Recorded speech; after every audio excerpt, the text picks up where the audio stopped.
Brechin City 5, Turriff United 1 then. A big result for the champions. I suppose it was. They did what they needed to do, Brechin, and did it pretty convincingly on Saturday. I felt, other than the goal, Turriff never really created much or didn't really put Brechin under a great deal of pressure when they had the ball. It felt sort of, once there were a couple of goals up, it felt reasonably comfy for Brechin throughout. And you know, when it gets to this stage of the season, that's what you want to do, try and sort of win the games as routinely as you can, and they certainly did that. Gavin Price's side now have their destiny firmly in their own hands. We'll come to just why that's the case a little later, but he's keeping his side's feet on the ground, saying they've still got work to do, and I guess potentially with trips to Buckie, Wick and Fraserburgh still to come, you can understand why. Yeah, and the other thing as well, the game hasn't been scheduled yet, but they've still got a trip to Brora to be penciled in as well. And I mean, you look at Brechin's last 6 games, there's only one of them at home. They've got Buckie, Wick, Keith, Fraserburgh, Brora all away from home, and then they play Forest at home. So it's, you would say, quite a tricky finish. Obviously we'll come on to the Buckie game, but with them getting beat, certain, you know, Brechin now being 10 points in front of them, Buckie do have the 2 games in hand, but and obviously the sides play on Wednesday as well, which it looks like one of them, that game on Wednesday now at Victoria Park, looks like one where if Brechin could go to Buckie and win, although they've got hard games to come, they'd be very much in the box seat. Or even if they drew on Wednesday, they'd still be firm favourites. Obviously, if Buckie win that game, then it's all kind of back in the melting pot a wee bit. It's quite tight, but it'll be interesting to see how it plays out, certainly. Gavin Price will be thrilled that Grady McGrath's back in the starting lineup, back among the goals, but we should probably give Danny Handlin a mention too. A very well taken hat-trick. It was. Well, the first thing with Danny Handlin, I was going to say, it was quite funny at the game, because Danny Handlin got a hat-trick but didn't manage to win Sponsors Man of the Match, because the match sponsors seemed to all be pals of Ewan Spark. So as soon as he scored, he was nailed on for Sponsors Man of the Match by the sounds of the shouts that I was hearing. But I mean, with Danny Handlin, it's like, it's maybe taken him a wee bit of time. Gavin said afterwards he looked like he'd gotten a bit fitter as well, maybe to get fully up to speed the time he's been at Brechin since coming in January. But I mean, I think we all knew when he arrived that he'd be a good player for them to have second half of the season, because it's a guy that's all his days been playing at a higher level, coming down to play for Brechin in the Highland League, and he's clearly a talent. And I mean, he's got 8 goals now since he come in, and they're, you know, useful goals for Brechin in terms of their title hopes. Grady McGrath as well, it's been a bit of a funny one, because from sort of middle of January prior to last week against Clach, he started like 1 game at a 9 or something. He sort of seemed to be frozen out, and there's been a lot of chat about is he moving on in the summer and things like that, but that's all sort of been parked for the time being, and he's back in. And I thought he took his goal really well on Saturday. Scored 32 goals now in all competitions, and it's pretty simple really. If you give him chances, he'll put the ball in the net. There was no debate in the outcome. I think Brechin were worthy winners, but let's have a quick chat about that penalty. Well, I thought Warren Cummins in his interview summed it up quite well, that the game was probably over at 3-1, but to me, like, I just think it's when to me, I think Murray Cormac's fouled. Like, he's knocked over and his hand's out sort of breaking, he's fallen as he's coming back up, it's landed in the ball, and maybe doesn't come across in the highlights, but being there watching the whole game, some of the very sort of soft free kicks in the middle of the park that referee Mike Roncon gave on Saturday for little nudges and things, I think everyone on the ground probably, when they saw the way that happened and the sort of wee nudge on to send Murray Cormac over, thought it would have been a free kick. And I've watching it back, I think Turriff should have a free kick, so I could see why they're annoyed. Has it settled the outcome? Probably not, but still, for me, I would say it was a poor decision. But over the piece for Turriff, really as Warren touched on as well in his interview, they struggled to compete on the day against a good side, and as he said, they're a good side without sort of giving them a leg up as well. For Martin United 1, Banks of Dee 4 then, a very pleasing afternoon for Josh Winton and Paul Lawson. Definitely, aye. I mean, if you look at the result, first of all, it kind of strengthens Banks of Dee and Fraserburgh's hopes of sort of being in the top 4 come the end of the season. For Martin sitting 5th, but they're now 9 points behind Banks of Dee, who are 3rd, although Banks of Dee, for Martin, do have a couple of games in hand, but certainly in terms of that, maybe we race to be in the top 4, a favourable result for Banks of Dee, and keeps them sort of even in. Again, results go a certain way, they're still sort of in that mix at the top, like 4 points behind Brechin. Okay, they've played a couple of games more, but they're still in a good position. It's been another good season for them. I think it's interesting, sometimes you maybe get certain matchups. Banks of Dee seem to have had for Martin's number a wee bit this season. They've won both league games. They also won an Aberdeenshire Shield quarter-final between the sides. And I thought, going on the highlights on Saturday, probably what frustrates Stuart Anderson a wee bit is it seemed to be quite easy for Banks of Dee to create chances, and usually for Martin don't give up too many chances, but it seemed like Dee had a bit of joy on Saturday and took some of their goals well. I mean, the first one's obviously deflected, which gives you the wee boost that you need, but they had some good opportunities. For Martin, I mean, what I was saying there about giving up chances, it's 9 league games now without a clean sheet, which isn't like them. And I mean, even in that run of 9 games, they've won quite a few of them and things, but just if you're conceding goals, obviously makes your life a bit more problematic. They were maybe a touch unfortunate with the way some things panned out, like in the first half, Paul Campbell, that Aaron Reid goal, it was disallowed. Paul Campbell's just marginally offside, ever so slightly, and it's like another day maybe, isn't it? And you get that goal, and then the one which I'm sure we've kind of got to mention, with the ball hitting the linesman and then coming back on and they go and score. I mean, let's go there. Yeah. Well, if it doesn't hit the linesman and they score at 3-2, it's probably game on in the closing stages. But what I can't understand is the ball's hit the linesman. Why is the play continued?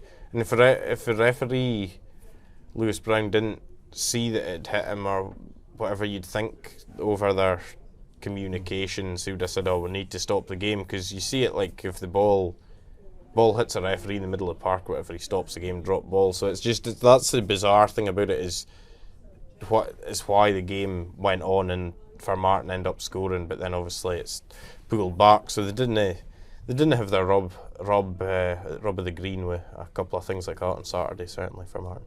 I was trying to think about whether, because clearly when a ball hits a referee, the play is stopped. But I seem to recall, I've been at games and watched a ball you think is going out for a throw in, and it's hit a linesman, and I'm trying to think, has play continued, or have they just stopped it and given it as the ball being out? So I wasn't quite sure why we end up called back for a drop ball. Oh, well, I think I think the rules as they are now, if it hits the official, it'd be a drop ball. But as you say, that's the other thing. If it hadn't hit the linesman, would it have gone out for a throw in? Well, you don't know, so that's why it's pulled back. But I mean, an unfortunate situation, but I think by the letter of the law, they've obviously reached the right outcome in the end. Although that's, it's no consolation to for Martin, clearly, because they didn't get the goal that they were looking for. We mentioned them earlier. It was a bit of a surprise up at Harmsworth Park, I think. Wick Academy beating Buckie Thistle 3-1. It's a big dent for the Jags title challenge. It is. I mean, Buckie, it's a difficult one. Clearly, they've had a long run now of playing every midweek, which I think is taking its toll a bit, and Graham Stewart touched on that, even maybe with subs he made during the game to try and sort of increase the energy in his side, but it's still, it will be very frustrating for them, because if you look at the points they've been spilling recently, like against the other sides in the top 5, Buckie have played I think 7 games against other sides in the top 5, and they've taken 16 points out of 21, which is in those head-to-heads is a very good record. But then you throw in, they've lost at Wick, at Lossy, at home to Clach, and those are all games when you're a side that's looking to try and win the league, that you feel you need to turn up and do the business in, and haven't been able to do it. And the issue for them now, I suppose, a wee bit as well, is I think the need to win on Wednesday against Brechin, clearly, but they're now, even if they do that, they're now looking for favours from elsewhere, because if they beat Brechin and then with their 2 games in hand, they'd still be behind. I mean, as we touched on, Brechin have a tricky finish, but it's once it's out of your control, it becomes that bit harder. But I mean, clearly for Buckie, they can't linger too long on Saturday, because there's such a big game around the corner again on Wednesday. I mean, if you look at the other side of it, with Wick, really impressive result for them. They're unbeaten at home since the 25th of November, which again, good stuff. They've bettered, they've gone past last season's points tally already. They're up to 29 points. In their last 10 games, sort of since the halfway point, they've picked up 16 points. It's all, looking pretty good for the Scories. I mean, even their goals on Saturday, first one for Mark McGregor's a really good finish, and I mean the second one, Tom Ritchie, the Buckie goalie, probably won't want to see it again, but it seemed to be with the wind on Saturday, it seemed to be a day where scoring direct for corners was a possibility potentially, and we'll come on to it somewhere else as well. But I mean, from a Wick point of view, you could have, other than maybe losing the late consolation, you could have no complaints, and it just shows maybe that they are sort of getting things together and putting a sort of squad. They've had a bit of a rebuild, but a squad together again that in the next couple of years can sort of motor up that league a bit. Just to recap, Mark McGregor scoring twice, Kyle Henderson also on the score sheet for the Scories before Jack Murray's late consolation for the Jags. Elsewhere, Fraserburgh 5, Rothes 0, a double from Logan Watt, his first coming direct from a corner as well. It was the weekend for it. And also goals from Scott Barber, his 250th for the club, as if he needs another landmark milestone. Like all season we've been speaking about Scott reaching goal landmarks. And Ryan Sargent and young Callum Kelly wrapping up a fine win for the Broch. They remain in second place, and they're in very good shape going into this GPH Builders Merchants Highland League Cup final. Well, in terms of performance and result, certainly exactly what they'd be looking for before the final. The slight interesting one is I noticed Lewis Davidson and Sean Butcher coming off in that game on Saturday, so you'd hope Fraserburgh supporters will be hoping they're okay ahead of the final, but we'll wait and see with that. But they're in the league, they've ticked along quite nicely again, Fraserburgh. I mean, it's like if Buckie were to beat Brechin on Saturday, Fraserburgh would still only be 3 behind Brechin, having played a game more. Sides play at Belsley in a couple of weeks' time. Suddenly, I mean, Mark Cowie, I think, probably said in mid-January that they were out of contention. Suddenly,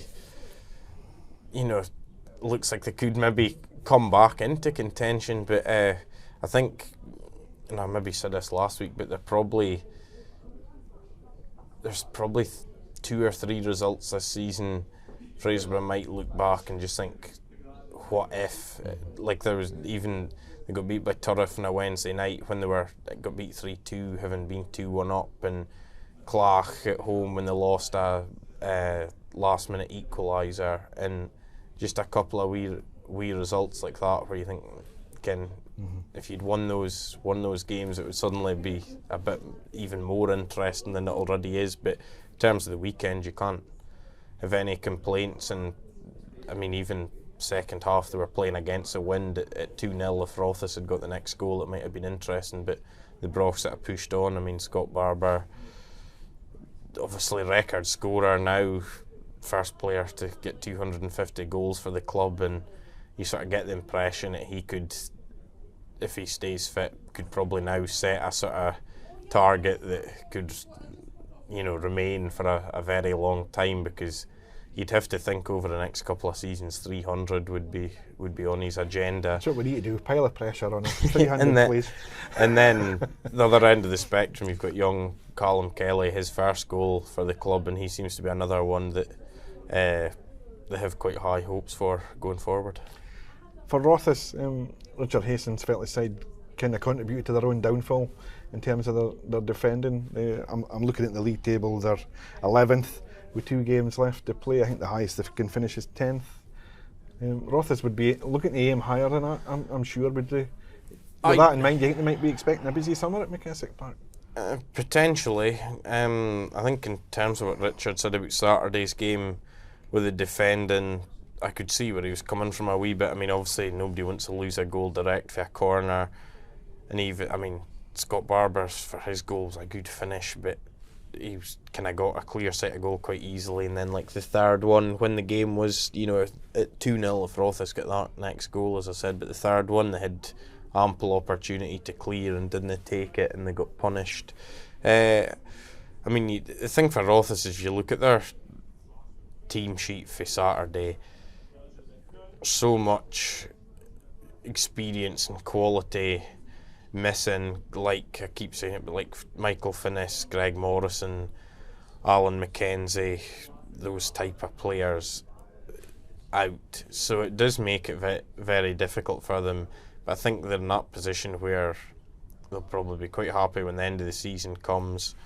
And then I think Richard Hastings already is working on what, you know, a few things, trying to get his ducks in a row for the summer. And I mean, it's obviously a very competitive market and maybe not a lot of players going about, so it'll be interesting to see who they can bring in. And I wouldn't be massively surprised either if there was maybe 1 or 2 went the other way, because they have probably had the same sort of core Rothes now for 3-4 years, so I wouldn't be surprised if there was maybe a couple went as well, and it was, you know, things were reshaped a bit.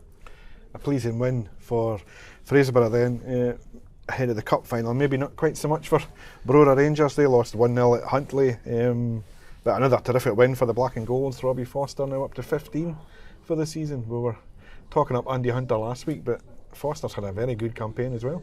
He has had an excellent season, Robbie Foster, and I think I mean, he's been a player with plenty of talent and a lot of good attributes, but I think the big difference this season compared with maybe like last season is Huntly are now getting a lot more end product from him in terms of goals and assists and things like that. Like he's getting into the good positions, and he's making it count. He's contributing. A bit like what we were saying about Andy Hunter last night. Slight issue for them again is that I believe his contract's up in the summer, so. Again, it's like trying to potentially keep him there will be what they're looking for. I mean, Saturday's game again. They're 6 unbeaten at home now. Huntly. There's not many sides have gone to Christie Park and found it, you know, and come away with the points comfortably. Even teams that have won there, like for Martin, have won there. Buckie have won there. It's been quite hard fought, tight games, and that's a credit to Huntly. The win leapfrogs them above Brora into 6th, but the issue you've got is Brora have still got the 4 games in hand, so you would expect Brora to finish 6th still. But I mean, if Huntly could finish 7th, they're up to 53 points now. First time they've reached 50 points since 2009-10. So the signs are all very good for them. The other side of it with Brora, again, like Buckie, they've had a pretty gruelling schedule in terms of midweeks. Before this final, they don't have a midweek game this week, which I'm sure they'll be pleased about, because even you look at their squad on Saturday, Mark Shewan, Colin Williamson, Paul Brindle, Ali Morrison, that's on loan for Ross County, Lewis Hyde, that's on loan for Highland Thistle, and Miller Gamble as well. They were all unavailable at the weekend, and I'm sure Brewer will be hoping maybe to have 2 or 3 of them back for the final and give them a few more options. Another big result at the weekend, it was Inverurie Locos 1, Keith 2. I'm just looking here, 9 games unbeaten now for the Maroons. It's their longest unbeaten run in 16 years. And their first win over Locos in 8. Gavin Elphinston strike twice for Keith to put them 2-0 up before Maroons goalkeeper Craig Reid, fresh from his midweek heroics at Christie Park when he scored a overhead kick for an injury time equaliser, back doing what he's supposed to be doing, keeping the ball out the other net, saving a penalty. He stopped Paul Coots' spot kick. Miles Gaffney did hand Locos a lifeline, but Thomas Reid was sent off late on. I mean, what can we say about Keith at this point? They're flying. They are. It's just this excellent run, and it's, I mean, you can see the sort of confidence and positivity sort of, coursing through their squad, really. And when you're winning games and going on an unbeaten run like this, belief will only increase, and it probably just snowballs and that. So, it's excellent. And another, given the form of Inverurie as well, to go to Harlow Park and win is another excellent result for them. I mean, I think Craig Ewan's comments afterwards are quite interesting as well. He's not getting too carried away, but it's not. You talk about luck and things, but like, he made the point that, like, early in the first half of the season, Keith lost a lot of games, I think 7 games by a single goal, and they were actually playing reasonably well. And you kind of think, well, it just shows maybe if you stick at it, you do get this sort of little change in your sort of turn, and clearly they're making the best of it. And I mean, Craig Reid has got an excellent, I mean, he's been everywhere, all on every media outlet since the middle of last week. Great stuff. And rightly so, after his overhead kick, but his penalty save on Saturday was excellent as well, to keep Paul Coots out. And even what I was saying about the rub of the green, not that it's lucky saving a penalty, but you go back earlier in the season, maybe Paul Coots scores that and Locos do come back, you just don't know. So it's one of them. I thought also Dean Donaldson's comments after were quite interesting, because he sort of hinted that players, maybe when you're doing well, can get complacent, and he was sort of keen to remind folk that Inverurie, they aren't a top team yet. They're not a team that's up there challenging to win the league or things. So maybe in some ways not the worst bump in the road for them, and you think maybe they'll respond quite well to that between now and the end of the season. Lossiemouth 3, Devonvale 3. I don't know where to start with this one. This is a ridiculous game.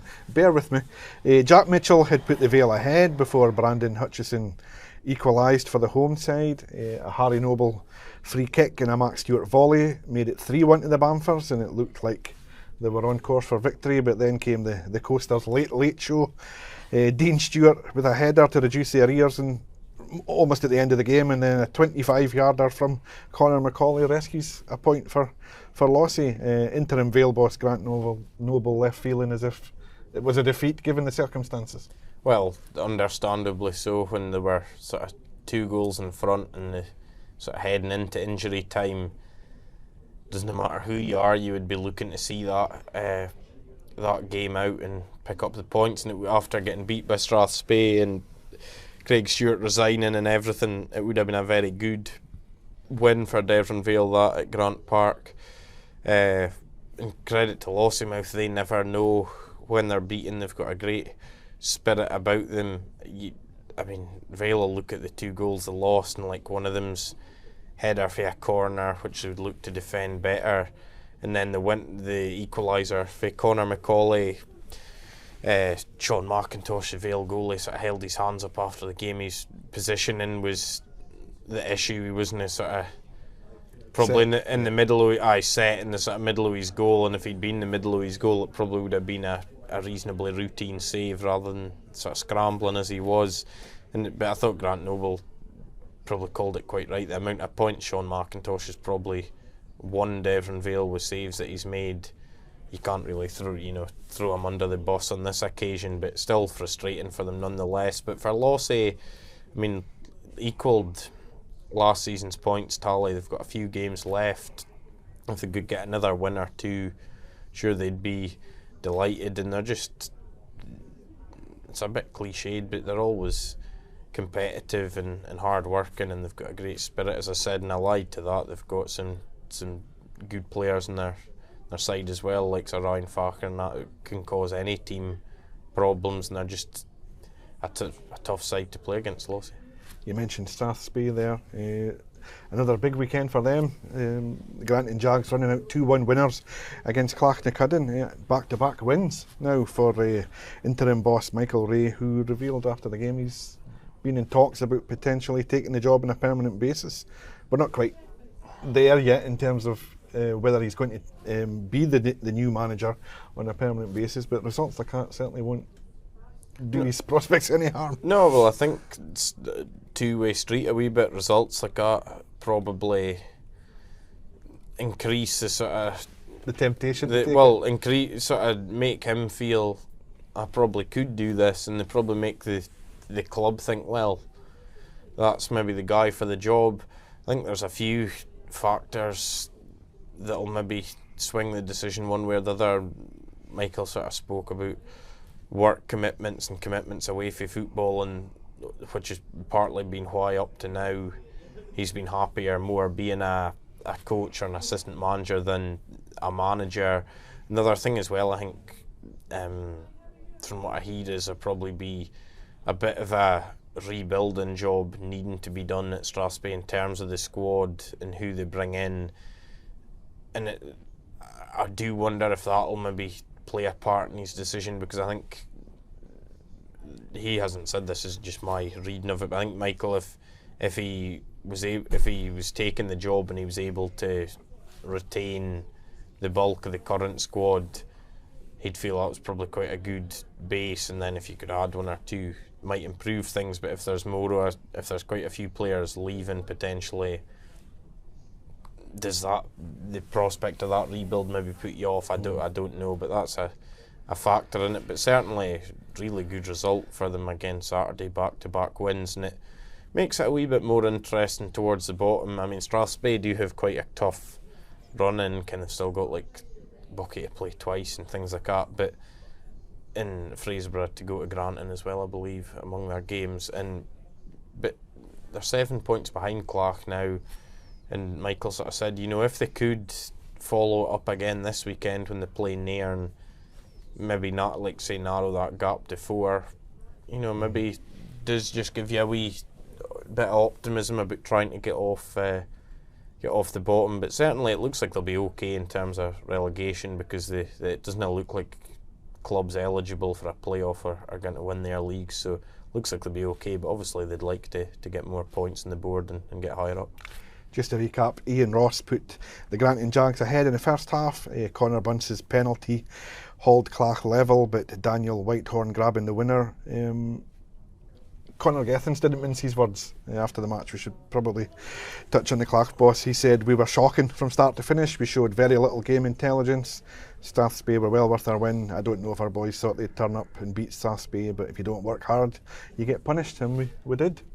He's summed things up probably from a Lillywhite's perspective quite well and quite succinctly. I mean, the thing for Clach is there's good players there, and we've seen in flashes in various games this season what they can do, but there still seems to be games where they're not quite at it, and they maybe, I mean, Connor felt as well they had more of the ball on Saturday than they've had in like games against sort of sides higher up, and he felt they sort of played themselves into trouble and maybe caused a lot of their own problems. And it's like things like that as well obviously hamper them. But I mean, Clach, the games they've still got to play are important in terms of trying to work even on things towards next season. But it's like a bit like Rothes and a couple of other teams. there is probably an eye on next season now in terms of what can we do in the summer and what do we want to sort of be for next season. Final game then, a goalless draw, but probably more newsworthy in terms of what was said afterwards. Forest Mechanics 0, Nairn 0. Cancan's boss Stephen McDonald felt his side had the better of it. Nairn manager Stephen Mackay, who's another one that wasn't happy though. As he said, it felt like the team were looking forward to their summer holidays, which is not acceptable. Fans pay money to come and watch that game. If I was one, I'd ask for my money back. Oof.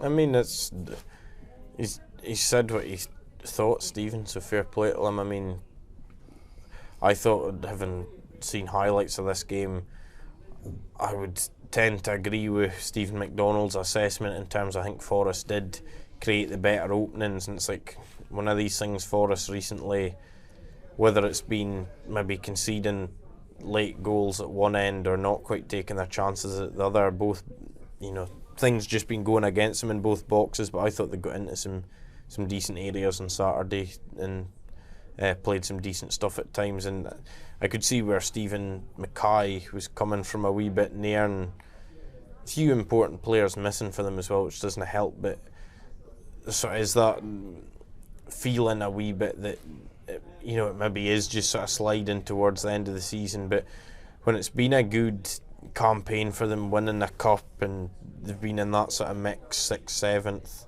they're 8th now, like from his point of view, you don't want it to just things to peter out and sort of the tools to be packed away almost for the season. You want to try and finish well, and I'm sure he'll be sort of, well, his comments even after Saturday show that he's maybe